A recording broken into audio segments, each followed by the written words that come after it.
You will come through doorways that you didn't even know were there. See something unbelievable. But you have to believe it because it's right there in front of your eyes.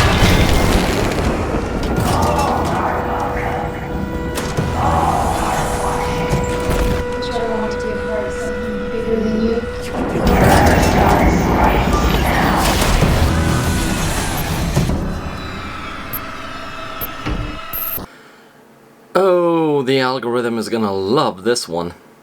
What are you willing to risk not to die alone? The lucky ones never have to answer. Some stall thinking about it.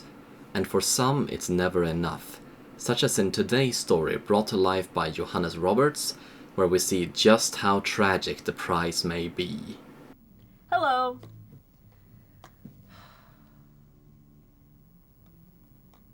Hey, I just... Hey, I was building this up to be about human contact, not YouTubing. Lily, played by fuck pronouncing that, is dead set on joining the sorority Beta Sigma Eta, to the point where she doesn't apply to any other sororities. If she doesn't get in, she will become a piranha, friendless and repulsive to any and all at college.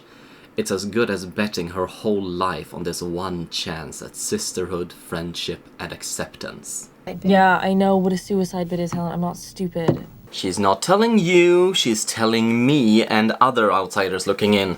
You mean you really think they'll say yes to people like us? No, not us.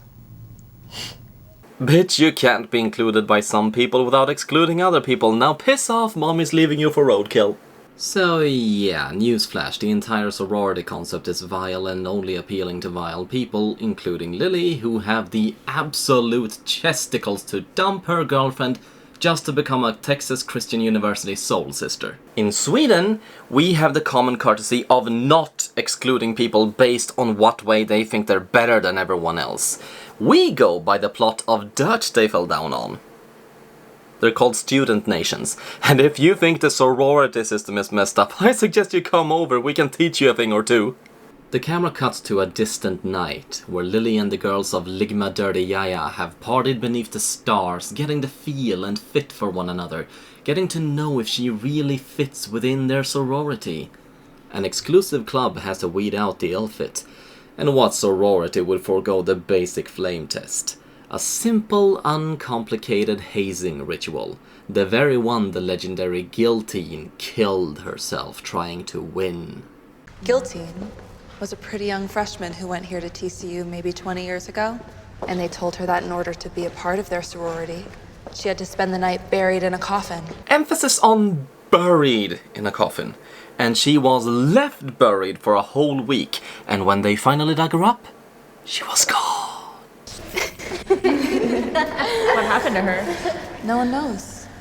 Some say she just crawled right through into the underworld. So their hazing consists of a bad ghost story and some demon in the outhouse tomfoolery. Not gonna lie, I am morbidly disappointed. From what I've heard about how hazings can be, I expected a speculum, some hazelnuts, and a squirrel. Drunk on love and Beta Sigma Eta's approval and unthinking from the kegs of brown liquor clothed in the artful promises of BSE's sisterhood, she only mildly sobers up upon seeing the dark pit they dug for her. Only just enough to worry, but those worries are swept aside by the sisterhood's promises.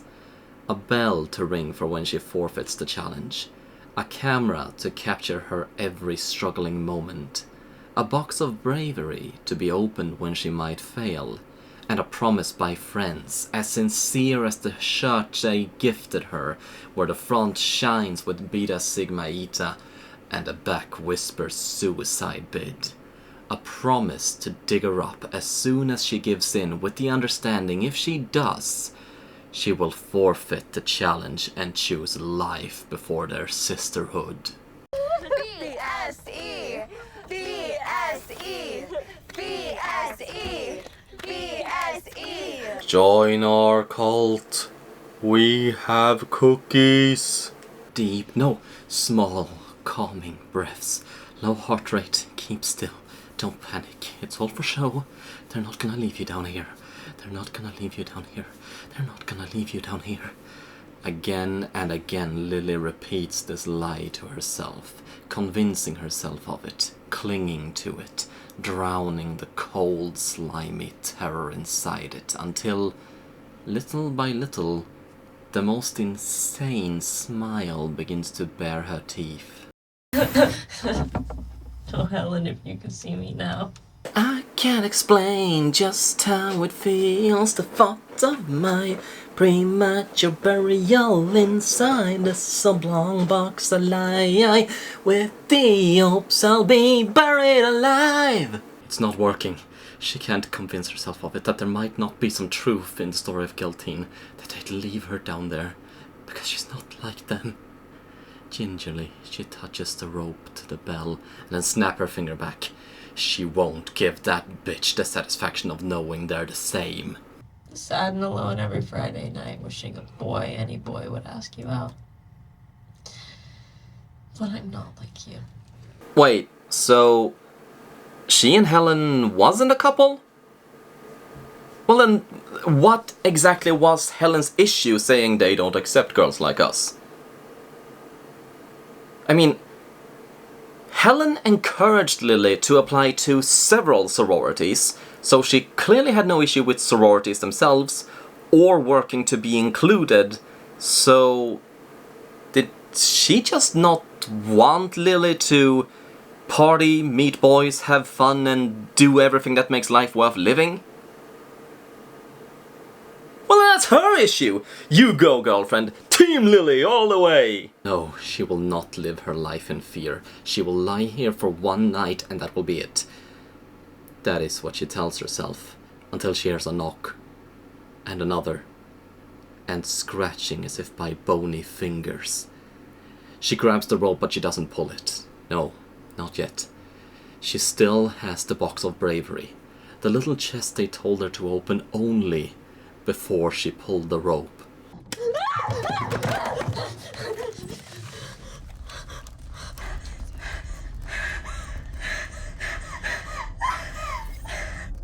What the fuck? It's a hazing. Of course there wasn't gonna be anything helpful in that box. Just as they're not actually going to leave you in the box all night. I mean, do you realize how boring that would be? Oh, stop weeping, you little sissy. Being scared and knowing you're safe is fun. Look at the girls, they're having a whale of a time.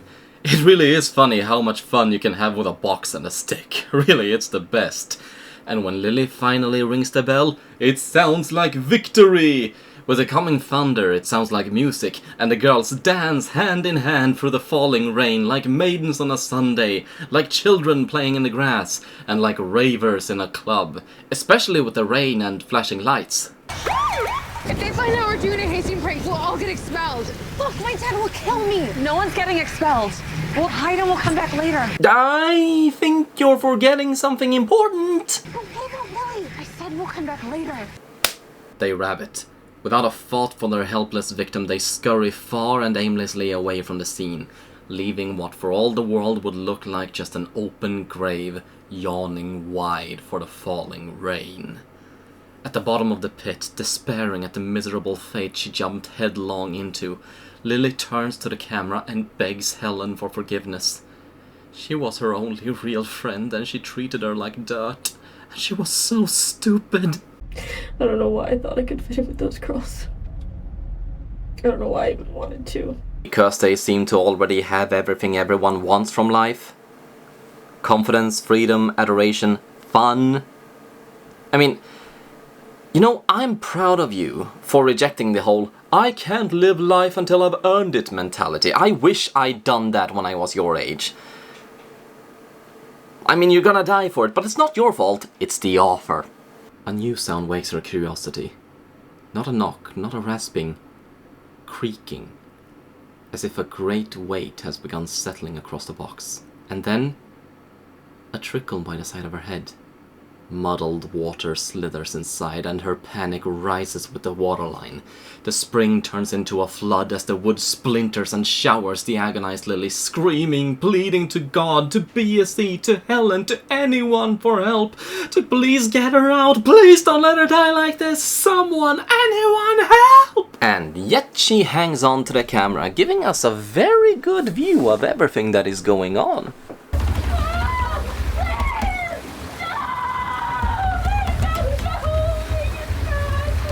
Little by little she noticed the water slow. The flow simmers and settles, as if a tap had been turned off, as if a great mass had hit her, and with it she hears the rasping, the knocking, someone trying to wrest the coffin open. I'm sorry, but that Spencer's mask does nothing to complement the abject horror of this situation. Realizing this, Johannes Roberts calls in the gaffer to crank up the storm, and then the corpse strikes its way inside the coffin, setting off the flood again as it paws the feral applicant. It grabs at her body and clothes and crawls right up to her face, her screaming in tune with the rhythm she sets, and the camera cuts out. Hours. A full night later, when the early morning light still hasn't broken through the cloud cover, only then do the 5 rabbits of Beta Sigma Eta return. Are you fucking filming right now? We have to get her. It's too late. Wait to remind me you are bitches. In fairness, they do try to find her, but what they find doesn't make any sense. The coffin is empty. It's smashed open and empty. Did Giltine take her? Did she crawl out herself? Whatever happened, they all agreed to one thing. They were never here, and no one will ever know. Which would be a horrifically tragic ending. But luckily Johannes Roberts wrote a world wherein karma is a bitch as well. 7 quiet nights blissfully calm and rested for the 5 sisters. Calm and quiet, safe from suspicion or guilt. Or so they thought, until one by one they realized the only noise in the world is their own breathing, and they wake to find themselves on camera, surrounded on all sides by pine and tightly packed dirt. Hello, Annie. I made a deal with Giltine that if she let me go, I'd give her as many sisters as she could possibly want.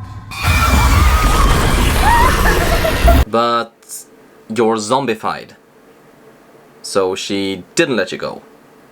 Or are you saying she held your soul hostage? I mean, even if she did and you can now be let go, I think that guy would take issue with all of this, meaning you are going straight there. And even if he wouldn't have a problem with it, I'm pretty sure Giltine would have trouble wrangling 5 souls all her damn self. Spirits don't need to make any sense. I really enjoyed this short. From the tragic villain that was Lily to the poetic comeuppance of the sorority, through the special effects and legitimately horrifying turn of events, there's scarcely any part of this short I don't like. I'm not claustrophobic, but the idea of being buried alive in a box of spiders while rain slowly pours inside, all in a sad attempt to find approval among others, and bashing your fist and screaming for help with no one around to hear, well, the short definitely made it come alive. Maybe it's because I recognize the mindset of wanting approval so badly you turn into a thing you can't really recognize in the mirror, but I felt for Lily, even as she discarded her friendship with Helen for the chance of living a more fulfilling life. And there is an element of apathy to the hazing, with the sorority only meaning to mess with her before it went horribly wrong. Did they plan to make her a part of the sorority or not? Who knows? But when they abandoned her to drown in the coffin, that's when it all became so much more real, because she really was in danger. Also, there is a slickness to it all, which I'm beginning to accept more and more in found footage.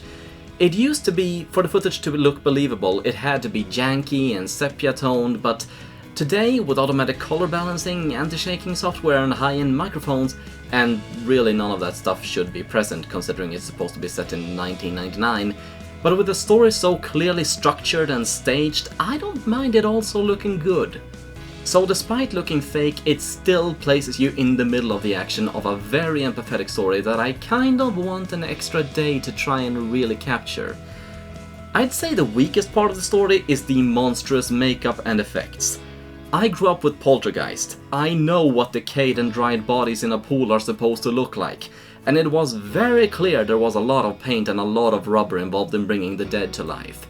It really broke the illusion so beautifully established thus far and removed me from the moment, no longer feeling unnerved, but all the same entertained. Suicide Bid is another short well worth the wait. I wish you all luck in seeking out.